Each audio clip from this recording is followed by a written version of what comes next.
ভালোবাসা আত্মার সাথে হয়, দেহের সাথে নয়। যা দেহের সাথে থাকে তা কেবল আকর্ষণ, যা আত্মার সাথে থাকে তা অনন্ত প্রেম। যদি ধীরে ধীরে কমে যায় কথা আর গল্প, তখন বুঝে নেবেন সে আপনার পেয়ে গেছে বিকল্প। আমরা সবই বুঝি, নিজের দোষ চেপে রেখে অন্যের দোষ খুঁজি। উপহার কম দামি হলেও অবহেলা করবেন না। সবার দামি উপহার দেওয়ার সাধ্য থাকে না। এখানে ভালোবাসাটাই মূল্যবান। ভালোবাসা এমন একটি মায়াঘর যেখানে সহজেই প্রবেশ করা যায়, কিন্তু নিজের জীবন বাজি রেখেও সেখান থেকে বেরিয়ে আসা যায় না। সব ইচ্ছা কি আর পূরণ হয়? মাঝে মাঝে অপূর্ণতা নিয়েও বাঁচতে হয়। তুমি জিতে গেছো কারণ তুমি বদলে গেছো। আমি হেরে গেছি কারণ আমি বদলাতে পারিনি। আমি যাকে খুঁজি সে আমাকে খুঁজে না। আমাকে যে খুঁজে তার খোঁজ আমি রাখি না। আমরা সবাই কাউকে না কাউকে খুঁজি, কিন্তু সঠিক সময়ে সঠিক জনকে খুঁজতে পারি না। সব কিছু মনের মতো হয় না, মানিয়ে নিতে হয়। কখনো সাধ্যমতো, কখনো বাধ্য হয়ে। অহংকার করে কি লাভ বলেন? এই পৃথিবী ছেড়ে তো একদিন সবাইকেই চলে যেতে হবে। কেউ যদি প্রশ্ন করে ভালো লাগা আর ভালোবাসার মধ্যে পার্থক্য কি, যেমন মনে করেন গাছে একটি ফুল আপনার খুব ভালো লেগেছে, আপনি সেটাকে তুলে নিতে চাইবেন। যদি আপনি ফুলটিকে ভালোবাসেন, তাহলে সেটি তুলে নষ্ট করতে চাইবেন না। জীবনে যদি কাউকে বন্ধু বানাতে চান, তাহলে এমন কাউকে বন্ধু বানান যে আয়না এবং ছায়ার মতো হয়। কারণ আয়না কখনো মিথ্যা বলে না, আর ছায়া কখনো ছেড়ে যায় না। কাউকে ভালো লাগলে অপেক্ষা করুন, তাড়াহুড়োর কিছু নেই।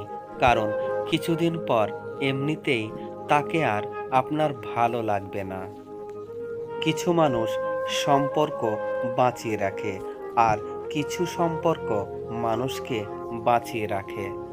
একজন আদর্শ স্বামী কখনো কথায় কথায় স্ত্রীর দোষ ধরে না, বরং স্ত্রীর পাশে থেকে শুধরে দেওয়ার চেষ্টা করে।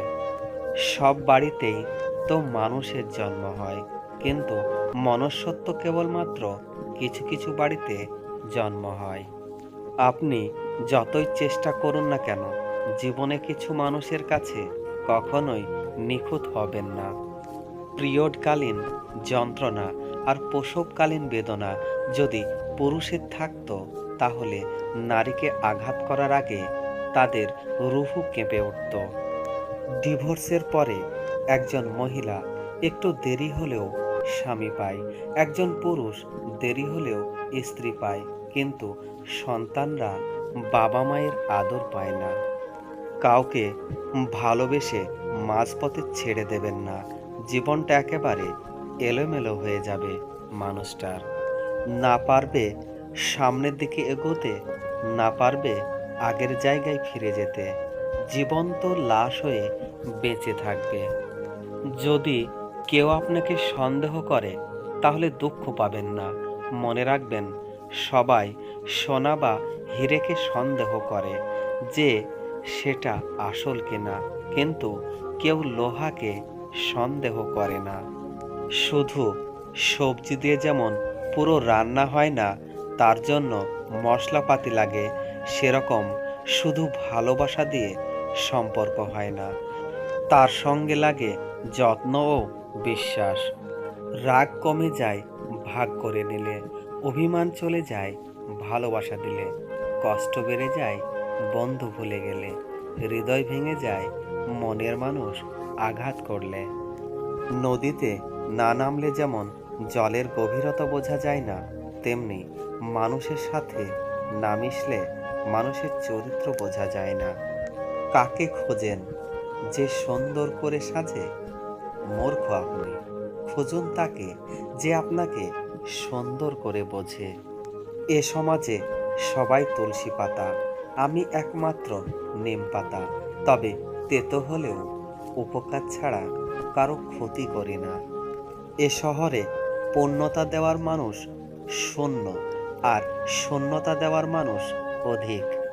জীবনের অর্ধেক কেটে যায় সার্টিফিকেট অর্জন করতে, বাকি জীবন কেটে যায় সার্টিফিকেটের ফটোকপি করতে করতে। সত্য কথা, উচিত কথা বলাই এখনকার দিনে অপরাধ। কারণ মানুষ সত্যি জিনিসটা শুনতে চায় না, আর উচিত কথা তো সহ্য করতে পারে না।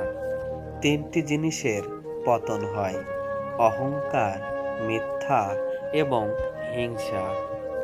তিনটা জিনিস হারানো ঠিক না: শান্তি, আশা এবং সততা।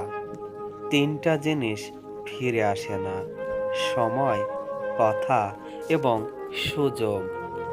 যার উপর বিশ্বাস থাকে না, সে সত্যি বললেও মিথ্যা বলে মনে হয়, আর যার উপর একবার বিশ্বাস এসে যায়, তার মিথ্যা কথাগুলো সত্যি লাগে। এটাই সবচেয়ে বড় ভুল।